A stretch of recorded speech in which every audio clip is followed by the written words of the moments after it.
Hello बच्चों, कैसे हैं आप बच्चों। आज हम पढ़ेंगे कक्षा 8 हिंदी वसंत के अंतर्गत पानी की कहानी। हम आपको बताएंगे इस पाठ का सारांश और साथ ही साथ इस पाठ से संबंधित प्रश्नों के उत्तर भी। तो चलिए आप भी हमारे साथ साथ पढ़ें पानी की कहानी पाठ का सारांश। तो बच्चों आप देख रहे हैं ना, यहाँ पर यह है आपका पाठ पानी की कहानी और हम आपको बता रहे हैं यहाँ पर इस पाठ का सारांश। आप चाहें तो इसे अपनी नोटबुक में नोट भी कर सकते हैं। आप ध्यान दें, लेखक रामचंद्र तिवारी इस लेख में ओस की बूंद को जरिया बनाया है कि किस तरह से पानी का रूप होता है। तो यहाँ पर आप ध्यान दें, आप लिखेंगे लेखक रामचंद्र तिवारी ने, यहाँ पर आप लिखें ने, कहाँ पर, यहाँ पर आप लिखेंगे लेखक रामचंद्र तिवारी ने इस लेख में ओस की बूंद को जरिया बनाया है कि किस तरह से पानी का रूप होता है, उसकी किस तरह से रचना होती है, उनमें कौन कौन से तत्व शामिल होते हैं, यही सब पाठ में बताया गया है। पानी के जीवन का एक चक्र होता है। समुद्र का पानी सूर्य की किरणों से गर्म होकर भाप बनता है और भाप बादल बन जाता है। यही सब क्रिया के बारे में आप विज्ञान के अध्यायों में पढ़ते हैं कि पानी के जीवन का एक चक्र होता है। किस तरह से समुद्र का पानी भाप बनकर सूर्य की गर्मी के कारण गर्म होकर भाप बन जाता है और वाष्प में बदल जाता है।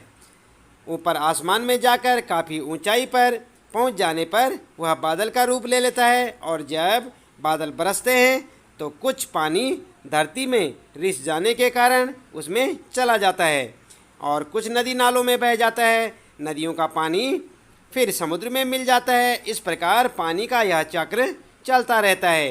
किस तरह से पानी सूर्य की गर्मी के कारण वाष्प बन गया, फिर बादल बन गया, बादल के अंदर जब ज़्यादा मात्रा में इकट्ठा हो जाता है तो फिर वह वर्षा बनकर धरती पर बरस पड़ता है और पानी कहाँ कहाँ गुजरता है। कभी वह नदियों में मिल जाता है, फिर समुद्र में मिल जाता है। इस तरह से यह पानी का चक्र चलता रहता है। तो यही सब इस पाठ में आपको जानकारी मिलेगी। आप अपनी पाठ्य पुस्तक में इस पाठ को एक बार अवश्य पढ़ लें। इसके बाद आइए हम आपको बताते हैं इस पाठ में जो आपके लिए प्रश्न दिए हुए हैं उनके उत्तर। तो यहाँ पर पहला प्रश्न है आपके लिए, लेखक को ओस की बूंद कहाँ मिली। उत्तर लिखेंगे आप, लेखक को बेर की झाड़ी पर ओस की बूंद मिली। दूसरा प्रश्न है आपके लिए, ओस की बूंद क्रोध और घृणा से क्यों कांप उठी। तो यहाँ पर उत्तर लिखेंगे आप, पेड़ों की जड़ों में निकले रोएं द्वारा जल की बूंदों को बलपूर्वक धरती के भूगर्भ से खींच लाना व उनको खा जाना याद करते ही बूंद क्रोध व घृणा से कांप उठी। इस प्रकार आप दूसरे प्रश्न का उत्तर लिखेंगे। इसके बाद आइए देख लेते हैं यहाँ पर तीसरा प्रश्न, हाइड्रोजन और ऑक्सीजन को पानी ने अपना पूर्वज या पुरखा क्यों कहा। तो यहाँ पर आप उत्तर क्या लिखेंगे, जब ब्रह्मांड में पृथ्वी व उसके साथी ग्रहों का उद्भव भी नहीं हुआ था, तब ब्रह्मांड में हाइड्रोजन व ऑक्सीजन दो गैसें सूर्यमंडल में लपटों के रूप में विद्यमान थी। ऑक्सीजन हाइड्रोजन के बीच रासायनिक क्रिया हुई, दोनों के संयोग से पानी का जन्म हुआ, इसलिए बूंद ने इन दोनों को अपना पूर्वज कहा। तो इस प्रकार से बच्चों आप इस तीसरे प्रश्न का उत्तर लिखेंगे। इसके बाद आइए देख लेते हैं चौथा प्रश्न, पानी की कहानी के आधार पर पानी के जन्म और जीवन यात्रा का वर्णन अपने शब्दों में कीजिए। तो चाहे तो बच्चों आप पाठ को पढ़कर अपने हिसाब से लिख सकते हैं और नहीं तो आप इस प्रकार उत्तर लिख सकते हैं। पानी का जन्म हाइड्रोजन व ऑक्सीजन के बीच रासायनिक प्रक्रिया द्वारा होता है।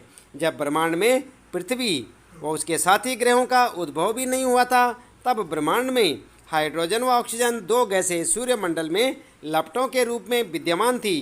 किसी उल्का पिंड के सूर्य से टकराने से सूर्य के टुकड़े कड़े हो गए। उन्हीं टुकड़ों में से एक टुकड़ा पृथ्वी रूप में उत्पन्न हुआ और इसी ग्रह में ऑक्सीजन व हाइड्रोजन के बीच रासायनिक क्रिया हुई और दोनों के संयोग से पानी का जन्म हुआ। सर्वप्रथम बूंद भाप के रूप में पृथ्वी के वातावरण में इर्द गिर्द घूमती रहती है, तत्पश्चात ठोस बर्फ के रूप में विद्यमान हो जाती है। समुद्र से होती हुई वह गर्म धारा से मिलकर ठोस रूप को त्याग कर जल का रूप धारण कर लेती है। तो इस प्रकार से आप चौथे प्रश्न का उत्तर लिखेंगे। इसके बाद आइए जान लेते हैं यहाँ पर पांचवा प्रश्न और उसका उत्तर। तो पांचवा प्रश्न आपके लिए, कहानी के अंत और आरंभ के हिस्से को स्वयं पढ़कर देखिए और बताइए कि ओस की बूंद लेखक को आप बीती सुनाते हुए किसकी प्रतीक्षा कर रही थी। उत्तर लिखेंगे आप, कहानी के अंत और आरंभ के हिस्से को पढ़कर यह पता चलता है कि ओस की बूंद सूर्य उदय की प्रतीक्षा कर रही थी। इसके बाद छठा प्रश्न है बच्चों आपके लिए, समुद्र के तट पर बसे नगरों में अधिक ठंड और अधिक गर्मी क्यों नहीं पड़ती। तो आइए उत्तर क्या होगा आपका, समुद्र के तट पर बसे नगरों में अधिक ठंड और अधिक गर्मी नहीं पड़ती क्योंकि वहाँ के वातावरण में सदा नमी होती है। ये होगा आपका छठे प्रश्न का उत्तर। इसके बाद सातवां प्रश्न आपके लिए, पेड़ के भीतर फव्वारा नहीं होता तब पेड़ की जड़ों से पत्ते तक पानी कैसे पहुँचता है, इस क्रिया को वनस्पति शास्त्र में क्या कहते हैं। तो आप उत्तर लिखेंगे, पेड़ के भीतर फव्वारा नहीं होता तब पेड़ की जड़ों से पत्ते तक पानी पहुंचता है क्योंकि पेड़ की जड़ों व तनों में जाइलम और फ्लोएम नामक वाहिकाएं होती हैं जो पानी जड़ों से पत्तियों तक पहुंचाती हैं। इस क्रिया को वनस्पति शास्त्र में संवहन यानी ट्रांसपाइरेशन कहते हैं। तो इस प्रकार से आप उत्तर लिखेंगे। इसके बाद यहाँ पर आपके लिए आठवां प्रश्न है, भाषा की बात से। आप देख रहे हैं यहाँ पर भाषा की बात।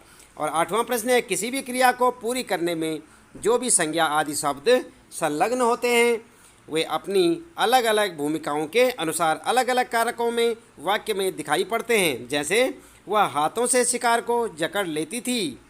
जकड़ना क्या है यहाँ पर, जकड़ना क्रिया तभी संपन्न हो पाएगी जब कोई व्यक्ति वह जकड़ने वाला हो, कोई वस्तु शिकार हो जिसे जकड़ा जाए। इन भूमिकाओं की प्रवृत्ति अलग अलग है। व्याकरण में ये भूमिकाएं कारकों के अलग अलग भेदों जैसे कर्ता, कर्म और करण आदि से स्पष्ट होती है। अपनी पाठ्य पुस्तक से इस प्रकार के 5 और उदाहरण खोजकर लिखिए और उन्हें भली भांति परिभाषित कीजिए। तो यहाँ पर आप देखें, इसका उत्तर होगा, आगे एक और बूंद मेरा हाथ पकड़कर ऊपर खींच रही थी। तो यहाँ पर क्या है, पकड़कर संबंध कारक है। दूसरा है, हम बड़ी तेज़ी से बाहर फेंक दिए गए। तो यहाँ पर क्या है, तेज़ी से। और क्या है, अपादान कारक लिखेंगे आप। और यहाँ पर मैं प्रतिक्षण उसमें से निकल भागने की चेष्टा में लगी रहती थी। तो यहाँ पर कौन है, मैं है, और मैं क्या है, करता है। भागता कौन था, मैं। और यहाँ पर जो है चौथा है, वह चाकू से फल काट कर खाता है। तो यहाँ पर चाकू से, यहाँ पर क्या है, करण कारक। और इसी प्रकार बदलू लाख से चूड़ियाँ बनाता है। लाख से यहाँ पर से है तो यहाँ पर होगा करण कारक। तो बच्चों आप ध्यान दें, कारक से संबंधित अधिक जानकारी और विस्तृत से जानकारी लेने के लिए आप हमारे चैनल के प्लेलिस्ट में जाएं, हिंदी व्याकरण की प्लेलिस्ट में। वहाँ पर आपको कारक नाम का एक चैप्टर मिलेगा। आप उस वीडियो को देखना ना भूलें और कारकों के बारे में पूरी जानकारी वहाँ से आपको मिल जाएगी। तो यहाँ पर इसी प्रश्न के साथ यहाँ पर जो है इस पाठ से संबंधित आपके प्रश्न समाप्त होते हैं, जो कि एक निबंध था और इसके लेखक थे रामचंद्र तिवारी। तो बच्चों उम्मीद है कि आपको यह पाठ अच्छे से समझ आया होगा। आप इस वीडियो को बार बार देखें और इन प्रश्नोत्तरों को और सारांश को अपनी नोटबुक में लिखेंगे ताकि आपको अच्छे से याद भी हो जाएं। आज के लिए इतना काफ़ी है। इसी प्रकार लगातार देखते रहें कक्षा 8 हिंदी के सभी पाठों के प्रश्नोत्तर और भावार्थ इस चैनल के माध्यम से। आपका दिन शुभ हो।